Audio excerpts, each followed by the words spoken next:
So the last time you guys are gonna see this car in this shape before she starts getting her chopped up and redone. It looks good, but man, this thing is toast, buddy.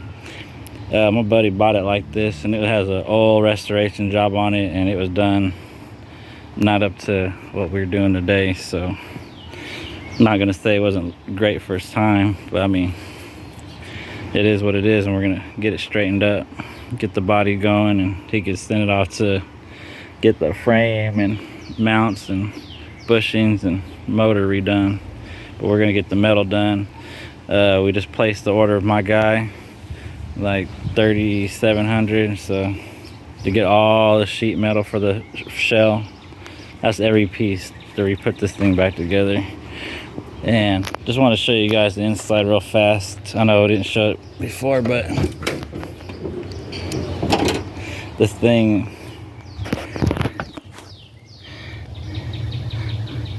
take you back to 64.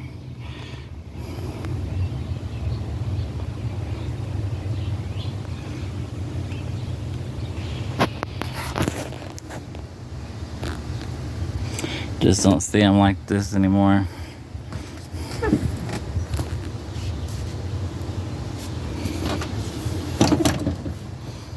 Four speed.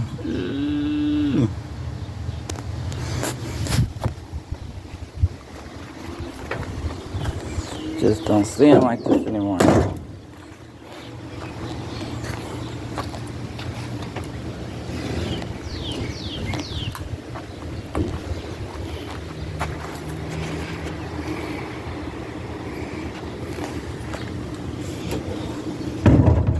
So like I said, this is one of my good buddies, so get them hooked up and we're gonna get this shell together. So let's just recap what we're doing. Picking that 63 up from my buddy. We're gonna do some metal work for him. And when we were tying the car down, the frame is busted. That frame is toast. That's under this green car. And the green car has a lot of sentimental value, so we will rebuild it. And at the same time, I picked up this 64 right here. So we're gonna be using this frame for this car, and any extra parts go back onto this one for now.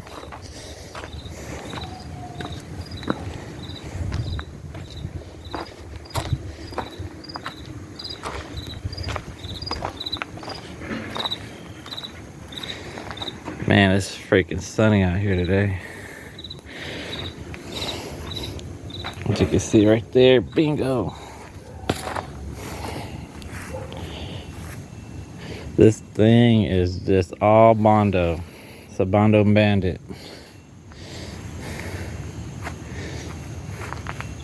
63 rag too. This car will be after this one. What's the matter? Getting some progress done around here. So we went to pick up this body like we usually do when we're flip-flopping stuff, and man, all the body bolts stayed with the frame.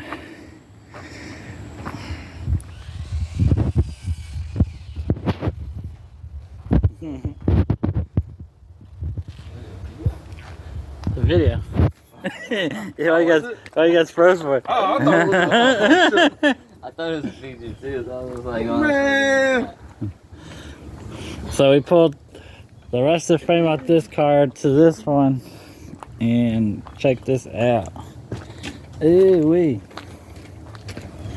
Nasty. See, this thing's already had issues before, because look, they've already added some extra hardware in there.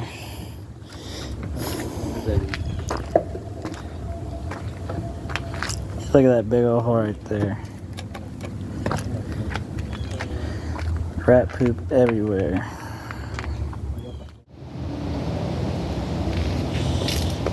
Alright guys, so I am about to start chopping the floor out. And once I get the floor pan out, I will go back and I will put a metal bar down at the bottom to the front, and then one to the side before I lift the car in the air. But I am gonna hop in there, and we got the one-piece floor pan, so it's just this whole section plus this.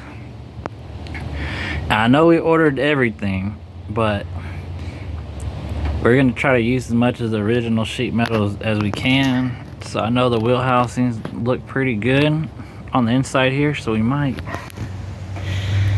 save some of that if we can. Cause man, I ain't trying to replace everything if we don't have to.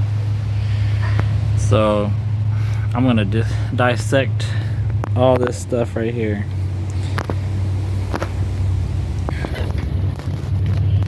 And let me tell you, some big spiders came out of the woodworks here.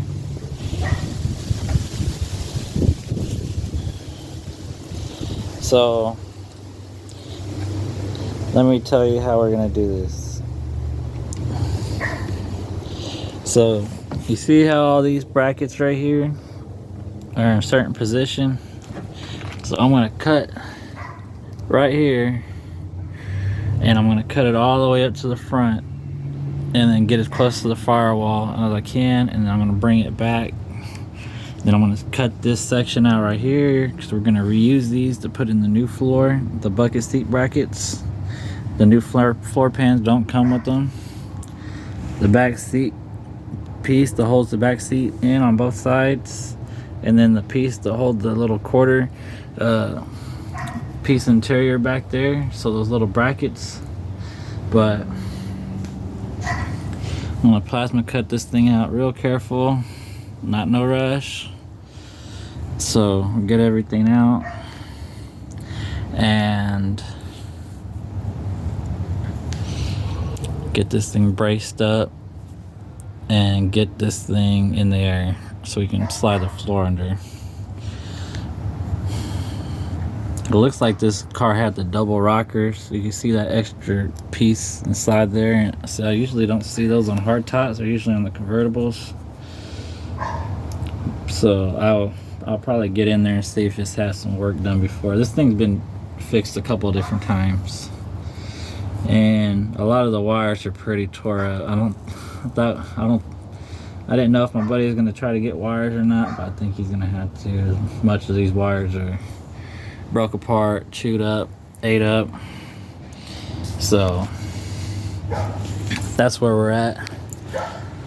The passenger door shuts pretty fine, but this driver's door is off. So before I lift the car in the air, I'm gonna get the other driver's door on, make sure the gaps look right, and then I'm gonna weld the bar in.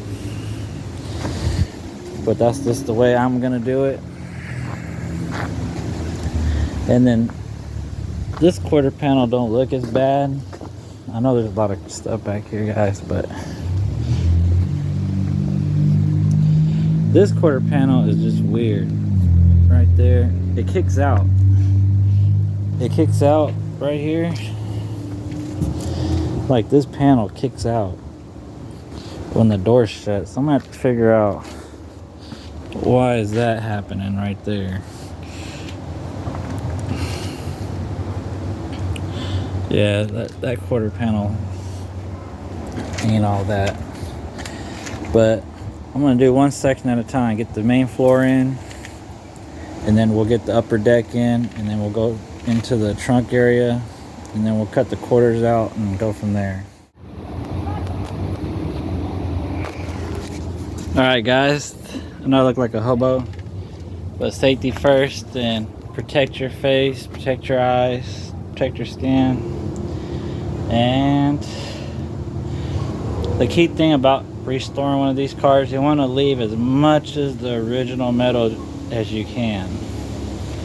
So you only want to cut out the bad pieces of the floor and replace them. So just remember that when you're overhauling your car. So with me saying that, that's the whole floor. The whole floor's gone, buddy. There's nothing left of this floor. So that was kind of hard to see. Let me get my little flashlight.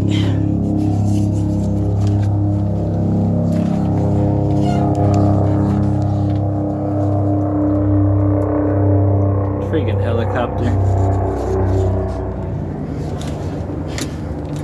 As soon as I hit the pause button, is the sound stops. So run out of daylight, and we don't have my garage up and running yet, where we can start working on all these kind of cars, but I'm about to wrap it up for today and go relax, go eat, and try to get going again. So with this, I plasma cut it out, which I really didn't have to plasma cut too much because there's so many big rust areas. So I try to just plasma cut between the rust areas to save me from cutting so much. I mean, you can sawzall this out. This is just a rough cut. So tomorrow I will go in, and all this edge has to come out because that new floor pan is gonna have all that new edge in it. So I'm gonna sit there and trim up as close as I can. I'm gonna use my air hammer and knock out the rest I can't. So knock it down as close as I can get it to the original where I have to weld in. So it shouldn't take that long to clean all this out. I gotta use the freaking drill the spot welds out on these bars, on the braces right here on the bottom, and then I'm gonna plasma cut all that out, get it as close as I can, and then right here, this, we're gonna still use this, so I gotta clean this edge up. I don't know about the wheelhouses yet, so I'm not gonna weld it in. And then this upper trunk pan is shot, so when I put the new pan in, I need to just see which one's on top, which one's on bottom, and I'm gonna slide the floor in and just leave it loose right on that top edge because the new pan is gonna go in. So I'm gonna do the same thing to over there, and then I'm gonna cut out the rockers. I'm gonna cut a section of the rockers out on top so the floor plan can slip right in, and I'm gonna clean up these areas, and I'll clean up this area up here, which is fun, but I've done did it. Just got done doing it to my 61, so I got my floors in my 61, and I didn't put that video out either, but they look crispy, buddy. And I have quite a few people asking me to do some work for them after they seen that, so maybe I'll just stick to doing metal work. I mean, painting's alright, but just weld the cars together kind of suits me too. But I'm wrapping this video up. Step 1, 1964 Impala SS, 4-speed, for my buddy. This car is not for sale. And as you can see, so for me to do all that work, I had to throw this frame from this car onto his car, and it has all the components, and I threw his old busted frame onto this car body piece, and back to the streets, baby.